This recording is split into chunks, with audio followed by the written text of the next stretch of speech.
식물 읽어주는 언니. 어색해. 안녕하세요. 저는 경주국립문화재연구소 식물고고학을 연구하고 있는 허경화입니다. 저도 같이 국립경주문화재연구소에서 공부하고 있는 안소현입니다. 어색하네요. 각자 가장 애정하는 씨앗을 여러분에게 소개를 해드리러. 흔히 말해서 이제 최애, 네, 최애라고 하는 거죠. 네. 최애. 예전 사람들이 이용하고 거기 남겨진 것이라면 사람들이 어떤 식물을 이용했구나, 우연찮은 기회에 거기에 남겨진 거라면 그 당시에 사람들이 보았을 풍경을 얘기해주는 대리 자료가 되는 의미를 가지기 때문에 저희가 이제 그것들을 조사하고 연구를 하고 있습니다. 선 주위를 사람이 인공적으로 판 긴 도랑이라고 생각하시면 되고, 물이 있었고 그게 계속 어느 정도 그 수분이 있는 상태로 지금까지 유지가 되어 왔기 때문에 흙 속에 있는 유기물들이 썩지 않고 남아 있을 수 있었고, 우리가 조사를 할 수 있는 이런 자료가 되고 있는 거죠. 지금 있는 땅 자체가 그런 진흙벌 이렇게 돼 있어서 아무래도 산소나 햇빛 이런 게 다 차단이 된 상황에서 이제 오랜 시간 동안 남아 있게 된 거죠. 그 만약에 씨앗이 그런 데에 들어가 있지 않았더라면 말라갖고 아니면 물이 축축해지고 해갖고 썩어서 네, 없어졌겠죠. 없어졌겠죠. 네, 유기물 같은 경우는 지금도 우리가 어디 방치해두면 그게 나중에는 시간이 되면 부패하고 형태를 잃어가면서 흙으로 돌아가는 것들이잖아요. 해자라는 공간과 그 퇴적 환경 덕분에 우리가 이제 이런 자료들 지금도 접할 수 있게 되는 거죠.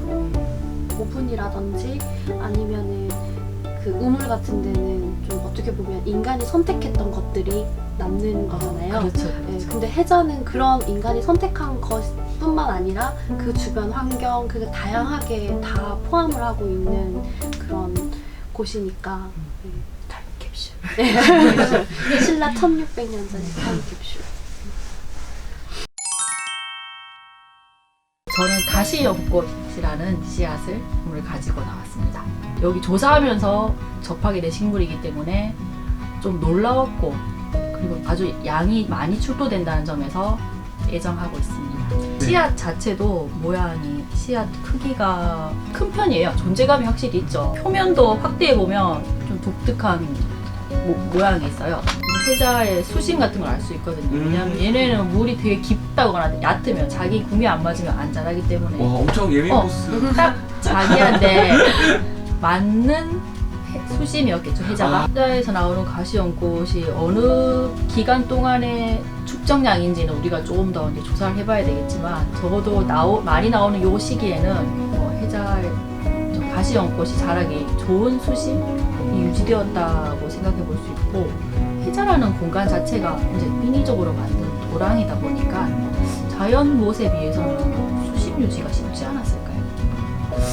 지금 가시연꽃이 선호하는 수심이 해자의 수심이었겠구나, 이런 식으로 예전 환경을 얘기해주는 자료로 우리가 볼 수 있다. 그리고 이제 수질도 이제 선호하는 수질이 있기 때문에 가시연꽃이 선호하는 수질을 조사해 본다면 예전 해자 수질이 그랬구나, 그런 걸 알 수 있는 자료로 이용될 수 있다. 창녕 우포늪 주변에서 그런 민속 조사를 해보고 민속 식물이 어떻게 이용되는지 이런 걸 알아보면 씨를 먹어요. 지금도 중국이나 인도에 가면 팝콘처럼 튀겨 먹어요. 아까 그 시 한번 다시 보여주세요. 네. 지금 보여드리는 거는 우리가 유적에서 흔히 발견되는 거는 씨라고 부르는 부분이긴 하지만 씨의 껍데기예요. 종피. 근데 요 안에 이제 먹을 수 있는 부분이 있는데, 그거가 이제 그거를 로스팅 해가지고, 그게 인도에서 마카나라는 명칭으로 팝 마카나 이걸 판대요. 가시연꽃은 그 연꽃이랑 좀 달라요. 연꽃보다는 수련에 가까운데, 연꽃하고 수련의 차이가 뭐냐면, 연꽃은 수면이 있으면 그 잎하고 줄기가 물 위를 뚫고 나와서 그렇게 자라는 종이고, 수련은 부엽 식물이라 그래서 뜰부자에 잎엽자인데 그 수면 위에 잎을 띄우고 사는 생활을 해서 조금 생활형이 달라요, 연꽃하고. 생태적으로 연꽃 같은 거에 비해서는 조금 약한 지위에 있는 애라고 볼 수 있어요. 해거리를 한다고 하죠. 그 많이 나는 해에는 엄청 많이 나는데 또 그렇지 않은 해에는 안 나기 때문에 계속 사람들이 볼 수 있는 식물이 아니긴 합니다. 그래서 더 매력을 느꼈던 것 같아요. 얘네가 폈다 안 폈다 하니까 되게 뭔가 약간 네. 밀당하듯이. 내가 밀당 완전히 걸려가지고 올해도 꼼짝없이 지금 자생지마다 지금 다 찾아다닐 판이에요. 네. 가시가 왜 가시 연꽃인지 이름이 알 정도로 엄청 가시가 주장이 강해요. 되게 억센 가시가 이렇게 잎에 이렇게 나 있어가지고 잎이 좀 주름져 있어가지고 괴물 같은 느낌이 들거든요. 학명이 있는데 학명도 그 괴물의 이제 이름에서 유래됐더라고요. 잎이 크기가 되게 커요. 지름이 보통의 수준으로도 이제 1m 정도까지 크고 자기가 환경이 잘 맞으면 2m까지 연못에 2m 정도의 지름이 되는 잎이 떠 있는 걸 잘 보신 적이 없으실걸요. 이게 완전히 가시 연꽃이라는 종이랑 같지는 않은데 저 아프리카에 이제 빅토리아 연꽃이라고 있는데 그것도 이제 잎이 커가지고 보통 그 애기들 이렇게 연꽃 잎이 이렇게 앉혀놓고 사진 찍은 그런 거 한 번 보셨을걸요. 네, 이 가시 연꽃이 여기 있는 거 분명히 우연이 아닐 것 같은 느낌? 경주에서 이 신라 왕경의 월성이라는 아주 상징적인 공간에 그런 자색의 꽃이 피어 있었다는 사실도 조금 예사롭지가 않다는 느낌이 드는 거예요. 파고들수록. 왜냐하면 그 경주 신라 사람들은 이제 자색을 되게 고귀한 색깔이라고 해서 높이 쳤었거든요. 그리고 관등에 따라서 이제 그 의복 색깔이 정해져 있었는데 네네네. 신라의 그때는 급이 높은 사람들만 자주색의 옷을 입었다고 하더라고요. 그런 의미에서도 이제 이 가시 연꽃의 자색하고 그 신라 사람들의 자색 이런 것들이 뭔가 매치가 되면서 좀 연구해볼 가치가 많은 식물입니다. 뭔가 그 가시가 굉장히 강인해 보이면서도 그 꽃이 아름답고 여성적이게 피는 느낌? 그래서 그렇죠. 강인한 거 그런 여성적인 건 다 가지고 있는 그러시죠. 그 자색의 그 느낌이 분명히 뭔가 신라 사람들은 무슨 생각을 했을 것이다. 제가 밀고 있어요. 그래서 고가 가다 보면 색깔 얘기할 일 잘 없잖아요. 그렇죠. 너무나 그게 너무 신선하더라고요.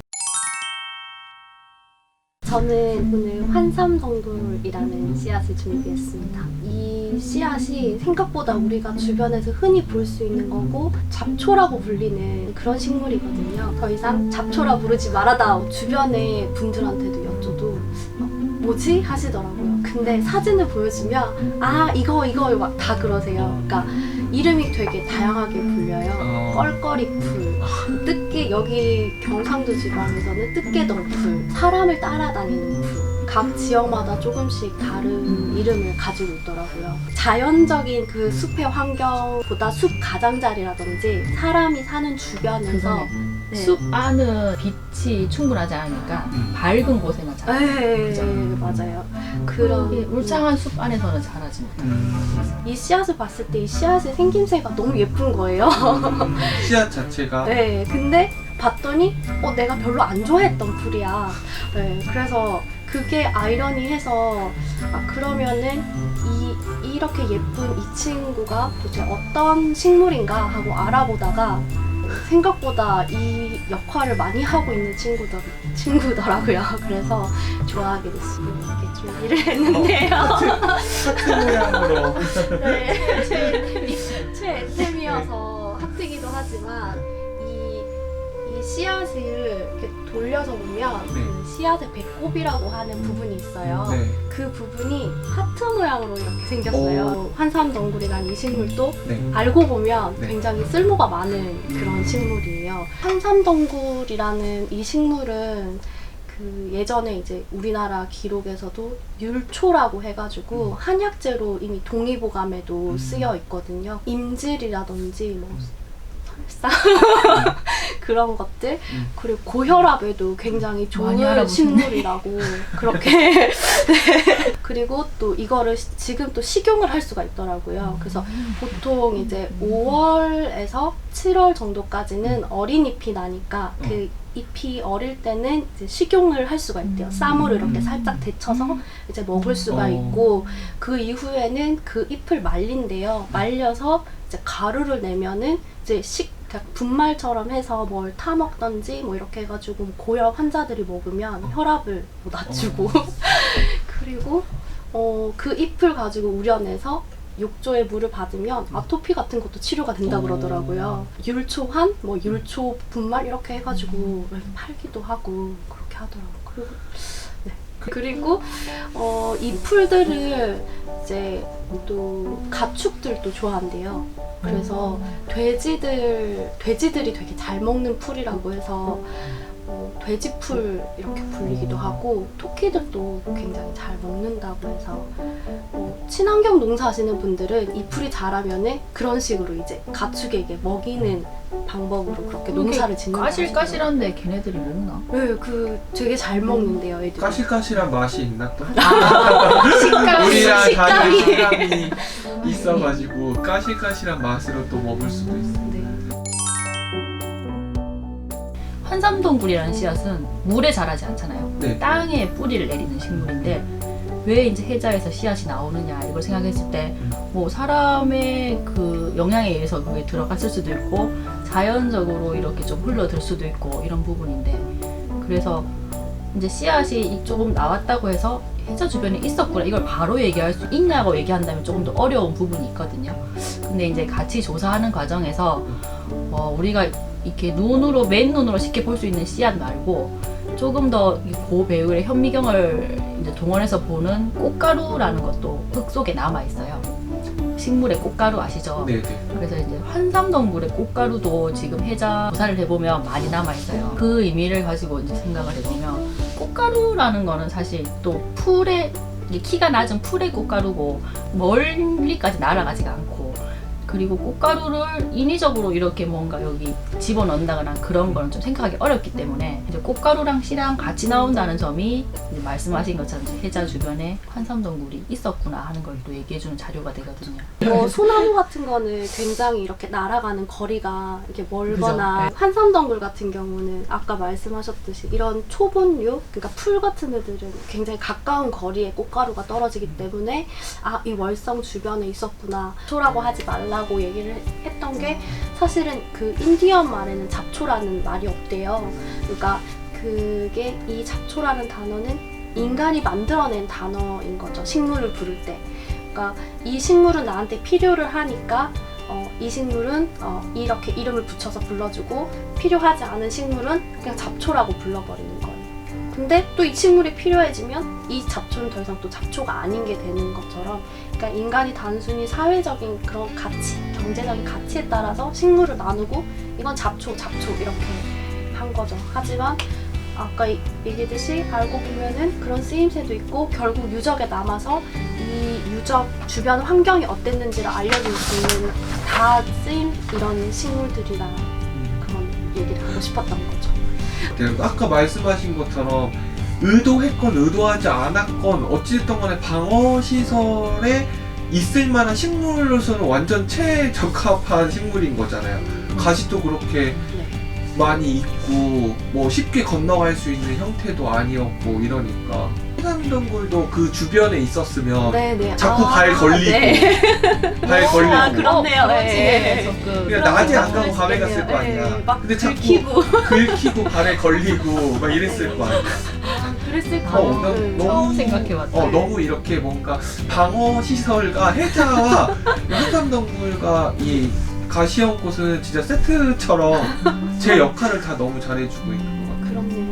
네. 우리가 이제 항상 역사 과학이라는 게 가지는 것이 우리는 물론 이렇게 출토된 유물을 가지고 좀 자료를 제시하면서 얘기하는 편이긴 하지만 이것이 어떤 의미를 띄었을까는 항상 우리는 이제 마지막에 추정합니다. 이렇게 하는 게 많으니까 이거는 확정이 아닌 그렇죠. 추정의 과정일 뿐이라는 걸 네. 항상 얘기를 하시니까 재밌게 보셨다면 좋아요와 구독 눌러주세요. 궁금하신 점 있으시면 댓글 달아주시면 됩니다. 수고하셨습니다.